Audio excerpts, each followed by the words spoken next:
We're good to go, and you got my levels? Yep, you're good. Excellent. Just heading in today, just tell us the latest information. Okay, so overnight we saw good relative humidity increases, which really helped moderate the fire activity through the night. This morning, once those humidity levels dip back down, fire activity could start to increase, especially as the temperatures warm up. We also have the winds kind of in our favor today. They are expected to decrease to some degree. With that, we're going to take advantage of that and try and launch some heavy aircraft to help support the fire. We will be utilizing helicopters again, as well as water scoopers. And then, like I said, if we do see those winds in our favor, we will try and launch some heavy aircraft in the form of either single engine air tankers, large air tankers, or a combination of both. Resources are engaged across the fire, kind of a carbon copy of what happened yesterday, working structure protection in the South Fork area, trying to get containment line in on the east side where it pushed out yesterday. Yesterday, due to those high winds and the red flag conditions, the fire pushed out on the east side. It jumped State Route 261, thus initiating that next go status. Today, crews will be focused also at the heel of the fire, which is in Greer, making sure the line in that area holds, monitoring and patrolling that line, because the winds over the last couple of days, while they're going to decrease today, they have been a challenge for firefighters and they have been testing the line. So crews really want to make sure they're strengthening that line, holding it, and then they are holding in those winds. And I just want to know, just for a little bit of background information, when we know when those winds get too strong, that aircraft have to be grounded, what's kind of the threshold if it gets to like 40 miles per hour, things have to be grounded? What's kind of the parameters for that? I don't have the exact number, but it does, when it hits a certain wind speed or mile per hour, they do have to ground aircraft. But again, because the winds are decreasing today from what we saw over the last couple of days, the initial day we had wind gusts up to 65 miles per hour. Yesterday it was between 45 and 50. Once we start to see those higher wind speeds and wind gusts is when we have to ground aircraft. But again, because of the decrease in winds today, we're going to take that opportunity and launch as much aircraft as we can, especially in areas that are inaccessible. Part of the fire is hung up on a ridge top above South Fork, so that's where we need to use the aircraft. Water scoopers were working in that area yesterday, helping support the boots on the ground. And it's important for people to understand that it's not all about aircraft. Aircraft has to work in tandem with the ground resources. The aircraft working is helping slow that fire or cool it down if it's a helicopter support doing bucket work, so that crews can safely engage and start putting that containment line in. And I know last night we were reporting that it was just over 7,000 acres. Are we still at that time frame, or do we have additional growth? We have 7,052 acres still. Obviously, with the way the fire was running yesterday, there could be an increase to that. But right now, 7,052 acres, over 400 personnel assigned to the fire from across Arizona, from out of state as well. We really have a good support system here in Arizona and across the Southwest when it comes to our resources. But not only do we have resources assigned to the incident, but we've had a large mutual aid response as well. And that mutual aid response, again, is from across the state, but they're really directly supporting the local fire departments and the fire districts here in the area, and they're backfilling for them. So what that means is when the fire departments and fire districts here in these communities are working fire suppression efforts out on the line, there's nobody left in their fire departments to run these 911 calls. So the mutual aid response from across the state is backfilling at those stations, and they're running those daily 911 calls to support those local units. I was also wondering, I know a lot of state agencies involved. I think I saw something of Governor Hobbs asking for federal assistance. Any word on federal helping out in any ways in regards to this fire?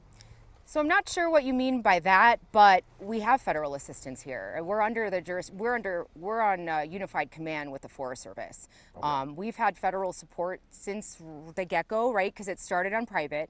It moved on to the Apache sick grave, so we went into unified command. Our responsibility as the state is private.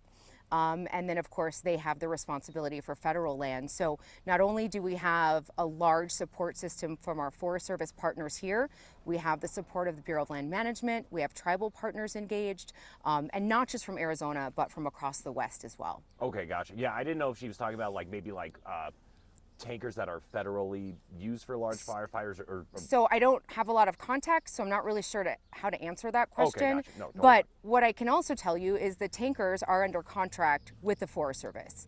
The Okay. state works out a contract with the Forest Service to utilize those tankers. Okay. So whether this is a state jurisdiction or a federal jurisdiction, if it's our fire or their fire, we have those resources at our hands because we have a contract with the Forest Service. The state also has single engine air tankers that were being utilized on this fire as well. So there's excellent cooperation between the state, the feds, and our tribal partners. We can use their equipment, they can use our equipment. So there's a lot of intermingling, I guess, if you will, of resources and cooperation. Gotcha. And then just to kind of reiterate, the game plan going today, we talked about, aircraft trying to utilize the low winds. Ground crews, are they still focusing on those containment lines on the east side, and then structure protection? Is that also the plan for today? Absolutely. So re-engage with structure protection today in the South Fork area and outlying areas ahead of the fire where there's some like outlying properties. Crews are going in there and they're basically laying hose line in case they need to start watering things down, or there's spot fires happening. They're going in and clearing out some debris and brush around the home, so kind of clearing defensible space around the properties. So structure protection is a huge part of the operations. And then of course we have the resources that are engaged with putting in containment line, whether that's hand line, dozer line, or firing operations. So a lot of different tactics being used on this fire as we're working towards full suppression. And then also another thing is, I know, I believe the town of Ingram, maybe Springerville, we're asking folks, hey, to conserve water, to give that as priority to firefighters. I wanted to ask, because yesterday when homes were evacuating, we saw a lot of people just leaving their sprinklers on around their homes. Any kind of thoughts, like, does that offer protection? Would you say, hey, maybe spray it down a little bit, but firefighters are going to need to use that water? Just kind of your thoughts on that aspect. I mean, that does help. We've had people turn on their sprinklers. We have people that have pumps that they'll pump out of their pool to help spray down operations. If people want to, leave on their sprinklers, of course, that's their prerogative, but we are trying to tap into the system as well. We do have a lot of water resources around us. Again, the water scoopers are pulling out of Lyman Lake. We've got some pumpkins set up for helicopters to dip out of. Helicopters can dip out of nearby reservoirs and such as well. So, if people want to protect their property in any way they can, absolutely they can do that.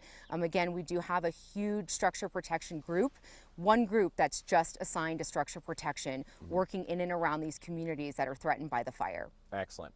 Then we talked a little bit about yesterday, the investigation. You said investigators are currently going to the location where we believe this started. Can you tell us any kind of update in regards to that? Are they currently still on their way? Are they here looking into an update on the cause of this? So we do have fire investigators that were assigned to start investigating the fire. They will be arriving at the fire or the point of origin probably by 10 a.m. this morning. Excellent. Because they're having to come up from the valley. Oh, okay. And they were ordered last night.